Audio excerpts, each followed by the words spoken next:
Hey everybody. We've been covering a lot of different topics in class lately, and I just wanted to take an opportunity to review some of those. So for the notes tonight, you have a couple of options. If you want to, you can pause it here, try to work through these problems on your own, and then scroll through the video to check your answers. I think that could be a good way for you to test your own ability and see if you know how to do these problems on your own. Or if you don't feel too comfortable doing these problems on your own, you could follow along with me, practice the steps, and that might give you a better understanding too. So I'm going to let you choose how you do it. And right now, I'm going to start working on this first problem. Subtracting decimals we have here. Negative 2.143 minus negative 5.4. The first thing I'm going to do is switch this from a subtraction problem to an addition problem. And remember, we can do that as long as we change the sign of the second number. We're going to change the second number to its opposite. Because I'm changing the subtraction to its opposite, I'm going to change this negative 5.4 to its opposite, which is positive 5.4. Now I always want to think ahead here. Is my answer going to be positive or negative? I have a negative 2.143 here and a 5.4. Now if I'm comparing these two numbers, I see that the absolute value of my positive number is greater than the absolute value of my negative number.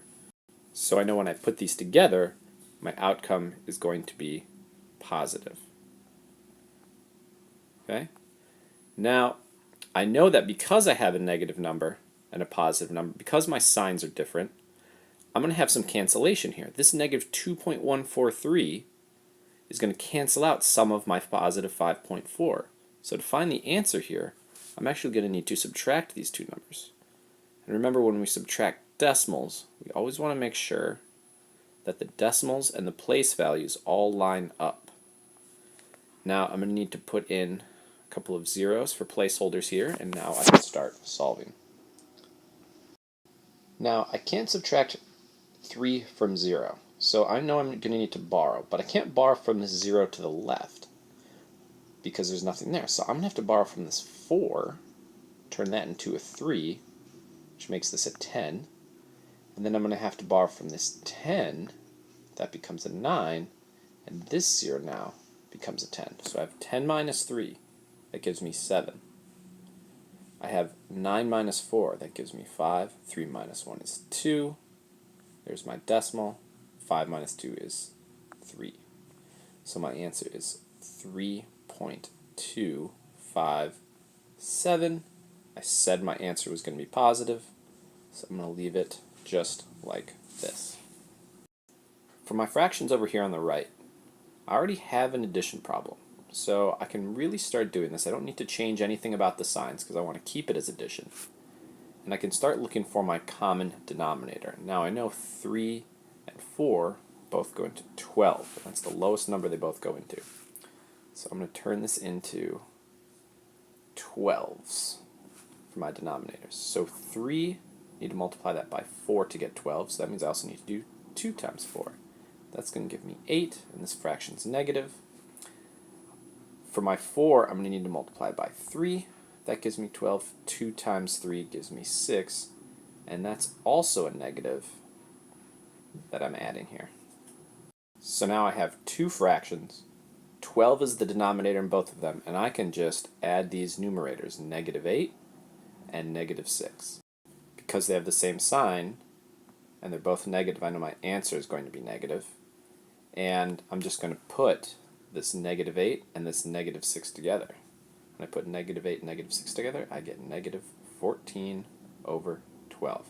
But I'm not quite done here, because I see that these have a common factor. I know I can divide both of these numbers by 2. So we can simplify our fraction, the last thing we always want to check. We're going to get negative 7 in the numerator, 6 in the denominator, and we are done. Alright, let's take a look at one more example, this one using mixed numbers. Now, the first thing I always want to do, I see I have a subtraction problem here, and right away I'm going to change that. Before I do anything else, I'm going to change this to 2 and 1/6 plus negative 5 and 1/2. Instead of subtracting positive 5, I'm going to add negative 5. If I change the minus to a plus, got to change this positive to a negative number.